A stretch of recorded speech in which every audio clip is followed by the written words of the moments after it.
Hey guys, I want to show you how we candy our pecans for the spinach salad. Now the pecans are on the salad primarily for their texture. The little bit of a crunch that you get from the pecans in the mouth contrasts very nicely with the smoothness of the creamy gorgonzola that we use in that salad. We're starting here with pecan halves, and we're going to chop them down. Now you can buy these in pieces as well. And we're just looking for a variety of textures in the mouth. So we want them to be different sizes. So I'm just going to spread my pecans out here, and I'm going to go ahead and I'm going to give them a rough chop. And we don't have to be so crazy that we've gotten every little thing perfect, because it is very uneven texture that we're looking for.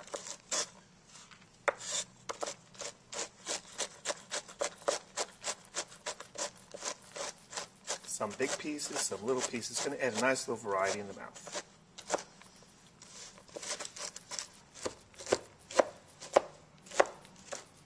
Great. That's just what we want.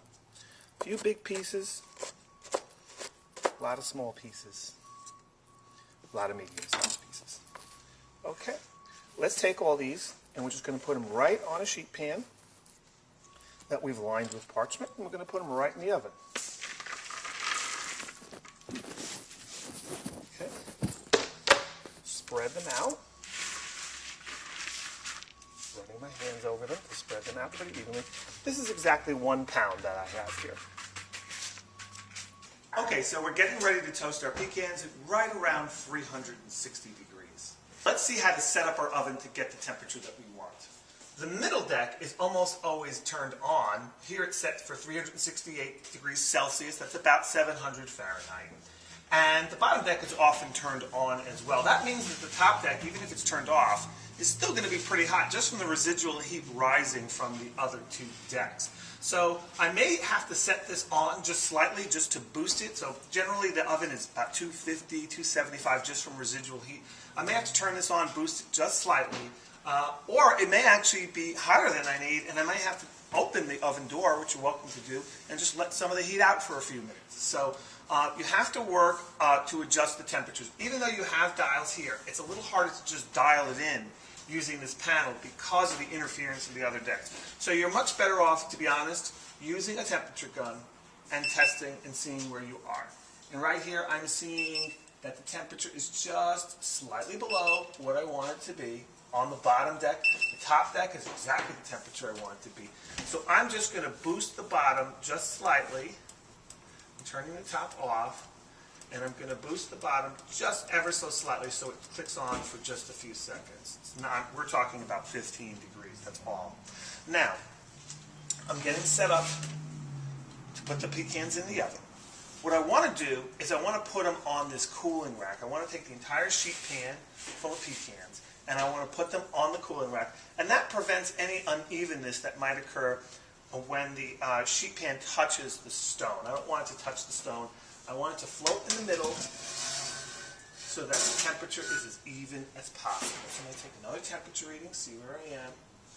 So already starting to come up to the temp I want. We're talking about just 10 degrees short, so it's going to take a few seconds. And go ahead and put the pecans in.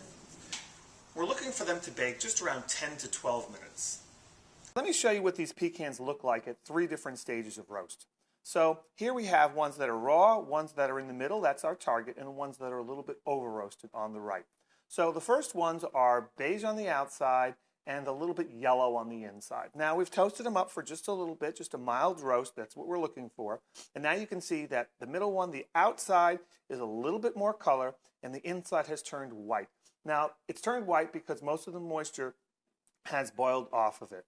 Now the one on the right, though, we can see is a little bit over toasted, at least for what we're trying to do. The outside's quite a bit darker, and the inside actually has started to turn color again, away from white, back to yellow. That's because it's beginning to toast.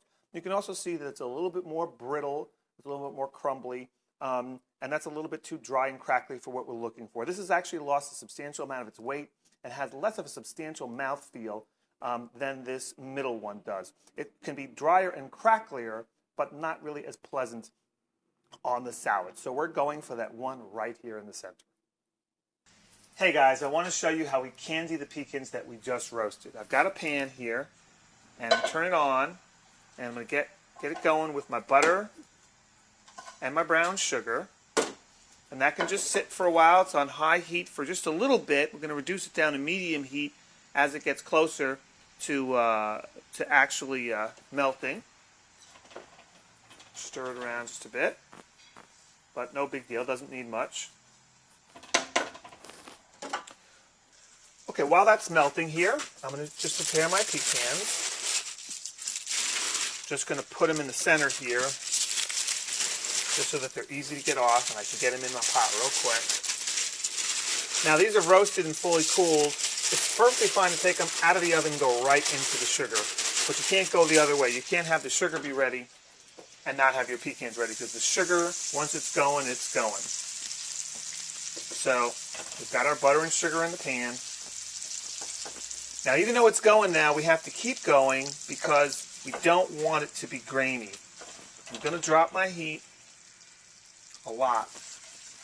Don't want burnt sugar. Burnt sugar is bad. But I want this to stop being grainy. It's hard to tell on camera probably, but this is definitely still grainy on the inside. But my heat is reduced greatly. It's on a medium low now. Let's get a temperature gun reading on this.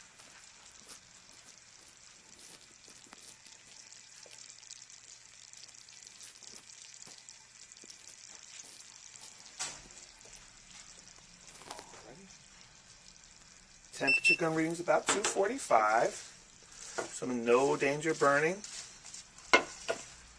Still a little on the grainy side. It is almost melted though, getting very close.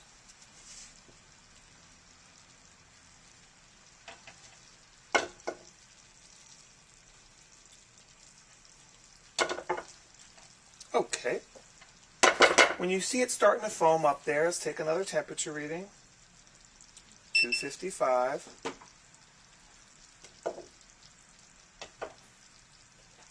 Still rising slightly in temperature. Adjusting the flame up just slightly. I'm just waiting for that moment where all the graininess is gone. Not quite yet.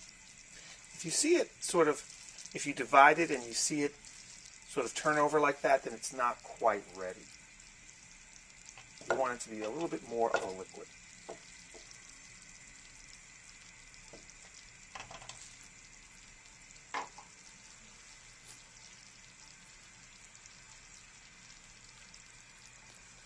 Taking another temperature reading here.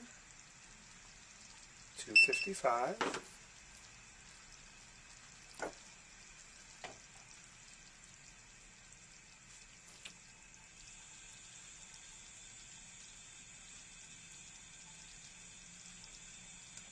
Now it's bubbling. Because it's bubbling, we know that there's still moisture inside it. Even though the sugar is dry, brown sugar actually has a fair amount of water in it, and believe it or not, so does the butter.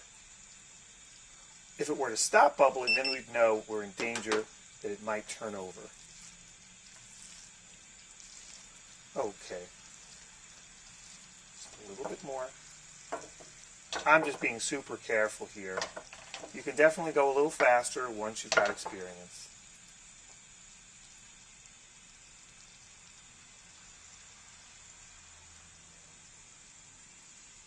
And as many times as I've shot this video, I feel like I have tons of experience.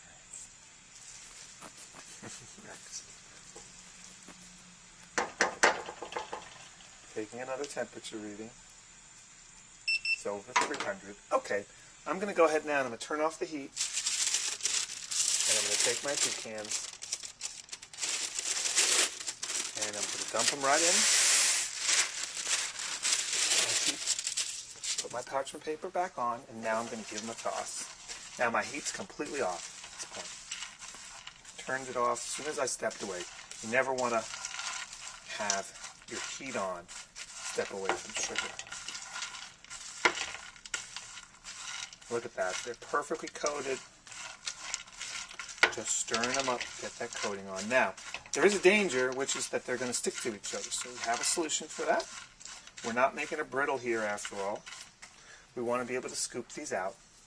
So I'm going to add a little bit of granulated sugar, and instead of doing it all at once, where it might melt and stick just like the brown sugar does, I'm going to add it just a little at a time. So as this is cooling off, the white sugar is helping it separate. See any big clumps? Just get a little white sugar on it, stir it up. Probably about 3 to 4 phases of white sugar. And again, consult your recipe sheet for the exact measures. And you see how that's really helping it to separate? So that fresh sugar is not hot enough to melt and form a coating and be sticky. So it's helping to keep the nuts separated. 1 or 2 more shakes of sugar. That's it, folks. Perfect candied pecans. Perfect for our salad. What I'm going to do now, I'm just going to transfer them onto the baking sheet again, the same sheet, the same parchment that I used originally to roast them in the oven.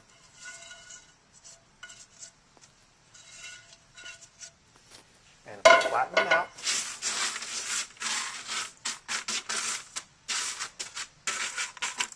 If I have any big clumps, I can just break them up.